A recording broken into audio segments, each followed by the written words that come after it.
Hey everybody, it's Dave at Polygon, playing Dark Souls 3, and we're fighting the Abyss Watchers. A real jerk of an enemy in Dark Souls 3. As you can see, he doesn't have a shield, but he has an awful lot of power behind the weapons that he wields. And that means that blocking is going to be both necessary and really tough, because he's going to drain your stamina a lot. Now, I have been saying he this entire time, but the truth is, every 20 seconds in this fight, an additional Abyss Watcher appears. That is, if you don't defeat the initial Abyss Watcher.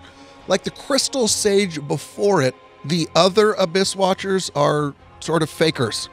And that means that even though we took down that Abyss Watcher just now, it didn't do a thing to the overall boss's health, because the only thing that will do anything to the overall boss's health is a direct hit on the boss. This is the second Abyss Watcher summoning that happens automatically. And if you notice, that new one has red eyes that you can see sort of glowing as he attacks. That means that by default, he's going to attack the actual boss automatically. If you attack him, he'll attack you. But if you don't, he's just going after the boss like you're going after the boss. That is good, because it's a distraction, but it's not going to do any damage to that overall health meter. Although that's okay.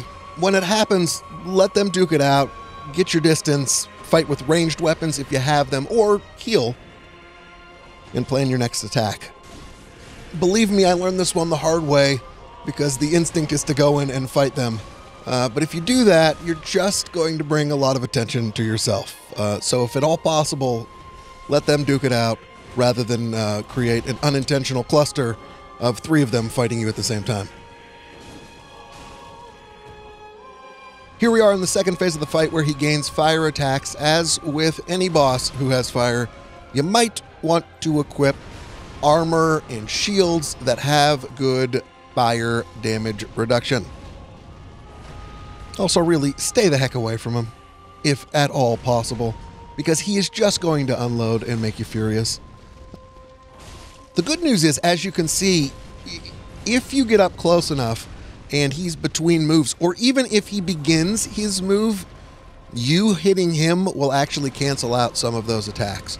So the best way I have figured out how to beat him is honestly focused almost entirely on this second half of the battle, because if you don't have the proper amount of protection against fire damage, he's just going to destroy you.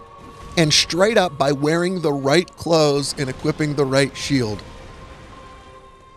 you can destroy him.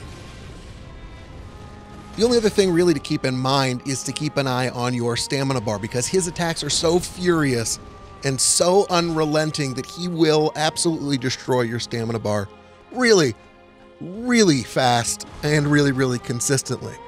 And of course, the problem with that is when your stamina's gone, that means you can't hold your shield, which means he'll hit in one of his giant combos, knock your defenses down, and then just start causing damage. So if you can get around, because you're going to have to get up obviously close to hit him and to hurt him if you don't have ranged weapons, and I promise you, he'll close the gap real quick, even if you try to use ranged weapons. You want to keep an eye on your stamina, because he's going to break down your defenses and hurt you really bad, and maybe possibly cause you to throw your controller. One more thing to point out, there is a possibility that you can do something like this and create distance, of course, to heal.